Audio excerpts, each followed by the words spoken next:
Hello അസ്സാം വലൈക്കും. ഇന്ന് ഞാൻ ഉണ്ടാക്കാൻ പോകുന്നത് ഗോതമ്പ് നുറുക്കിൻ്റെ ഉപ്പുമാവാണ് കേട്ടോ.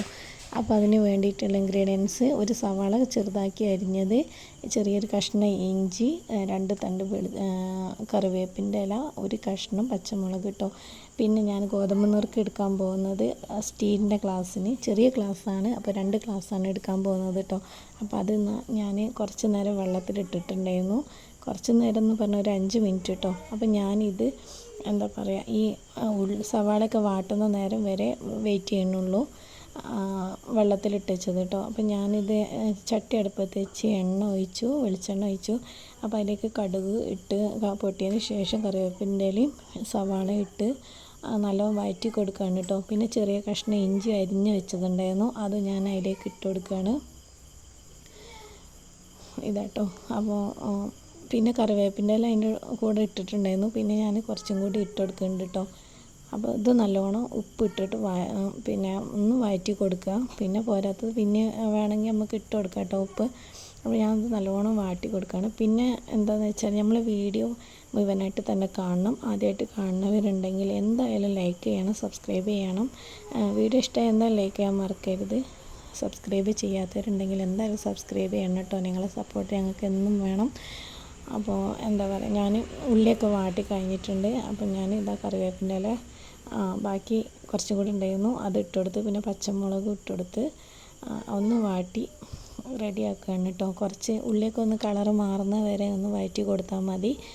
പിന്നെ അതിലേക്ക് ഞാൻ വെള്ളം ഒഴിക്കുകയാണ്. അപ്പോൾ ഞാൻ 2 ഗ്ലാസ് ഗോതമ്പ് നുറുക്ക് ഇട്ടിട്ട് അതിലേക്ക് ഞാൻ തിളച്ച വെള്ളമാണ് കേട്ടോ. അപ്പോൾ 4 ഗ്ലാസ് വെള്ളമാണ് ഞാൻ ഒഴിക്കുന്നത് കേട്ടോ. അപ്പോൾ 2 ഗ്ലാസ് ഗോതമ്പ് നുറുക്കാണ്, 4 ഗ്ലാസ് വെള്ളമാണ് ഞാൻ എടുത്തിട്ടുള്ളത്. നല്ല തിളച്ച വെള്ളമാണ്, അപ്പോൾ പെട്ടെന്ന് ആയിക്കോളും. അങ്ങനെ പിന്നെ എന്താണെന്ന് വെച്ചാൽ ചില ആൾക്കാർ ഗോതമ്പ് നുറുക്ക് തലേന്നൊക്കെ വെള്ളത്തിലിട്ട് കുതിർക്കും കേട്ടോ. അങ്ങനെ ആകുമ്പോൾ നമുക്ക് 1 ഗ്ലാസ് ഗോതമ്പ് നുറുക്കാണെങ്കിൽ 2 ഗ്ലാസ് വെള്ളം മതി, പെട്ടെന്ന് വെന്തോളും.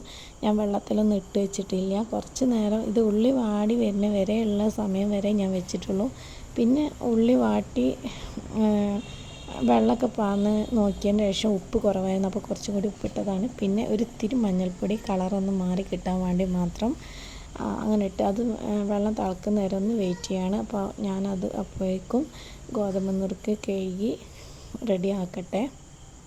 അപ്പോൾ കൈ കൊണ്ട് നല്ലോണം തിരുമ്മി കഴുകുകയാണ് കേട്ടോ. അപ്പോൾ ഇത് പണ്ടത്തെ കാലത്ത് ഞങ്ങൾ അംഗൻവാടിയിൽ നിന്നൊക്കെ കിട്ടുന്ന ഗോതമ്പ് നുറുക്കിൻ്റെ ടേസ്റ്റ് ഒന്ന് വേറെ തന്നെയാണ്. അത് നമ്മൾ എത്ര വെച്ചാലും ആ ടേസ്റ്റ് കിട്ടുന്നില്ല. എന്താ പണ്ടത്തെ കാലത്ത് നമുക്ക് കിട്ടുന്ന ഒരു നൊസ്റ്റാൾജിയ ഉണ്ടല്ലോ, അതൊരു വല്ലാത്തൊരു ഫീലാണ്.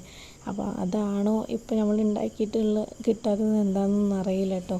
അപ്പോൾ എനിക്ക് അന്നത്തെ കാലത്ത് ആ ടേസ്റ്റ് ആലോചിക്കുമ്പോൾ വീണ്ടും വീണ്ടും ഉണ്ടാക്കി നോക്കാൻ തോന്നും, പക്ഷേ ആ ടേസ്റ്റ് എന്തായാലും വരുന്നില്ല. അപ്പോൾ എന്തായാലും വേണ്ടില്ല, നമുക്ക് ഇത് അംഗൻവാടിയിൽ നിന്ന് കിട്ടിയ ഗോതമ്പ് നുറുക്ക് നമ്മുടെ പിന്നെ കുട്ടികൾക്കൊന്ന് ഉണ്ടാക്കി കൊടുക്കാൻ വിചാരിച്ച്. ഇപ്പോഴത്തെ കാലത്തൊക്കെ അംഗൻവാടിയിൽ നിന്ന് കൊടുക്കുന്നുണ്ടോയെന്ന് അറിയില്ല.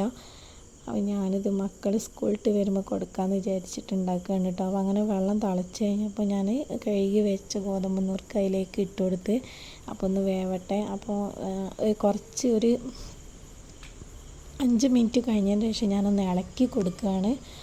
അടി കരിയണ്ടെന്ന് വിചാരിച്ച് അടുപ്പത്താണ് ഞാൻ വെച്ചത് കേട്ടോ. കുക്കറിലാണെങ്കിൽ പെട്ടെന്ന് ഒരു 15 മിനിറ്റൊക്കെ ആവും മതിയാവും വേവാൻ. പക്ഷെ അടുപ്പത്ത് ഞാനിത് വെന്ത് കഴിഞ്ഞപ്പോൾ അരമണിക്കൂർ പിടിച്ചിട്ടോ. അപ്പോൾ ഇത് നല്ലോണം ഇളക്കി കൊടുക്കുക. പിന്നെ നമ്മൾ പൊതിർത്തി വെച്ച ഗോതമ്പ് നുറുക്കാണെങ്കിൽ പെട്ടെന്ന് ഇങ്ങനെ കുഴഞ്ഞ് തമ്മിൽ ഒട്ടിപ്പോകാൻ ചാൻസ് ഉണ്ട്. പക്ഷെ ഞാൻ വെള്ളത്തിലിടാത്തത് കൊണ്ടാണോ എന്നറിയില്ല, ഇത് തണുത്തതിന് ശേഷം ഇത് കുഴപ്പമില്ല, തമ്മിൽ ഒട്ടാതെ നല്ല രീതിയിൽ നിൽക്കുന്നുണ്ട് കേട്ടോ. അപ്പോൾ ഇത് ഏതായാലും ആയിട്ടുണ്ട്. അപ്പോൾ ഞാൻ നല്ലോണം ഇളക്കി ഒന്ന് തണുപ്പിക്കട്ടെ കേട്ടോ. അങ്ങനെ ഞാനിതാ കുറച്ചൊന്ന് ചൂടാവുന്ന രീതിയിലേക്ക് വെച്ച് അങ്ങനെ കട്ടൻ ചായ റെഡിയാക്കി മക്കൾക്ക് കൊടുക്കട്ടെ. ഇത്രയുള്ള വീഡിയോ. അസ്സലാമു അലൈക്കും.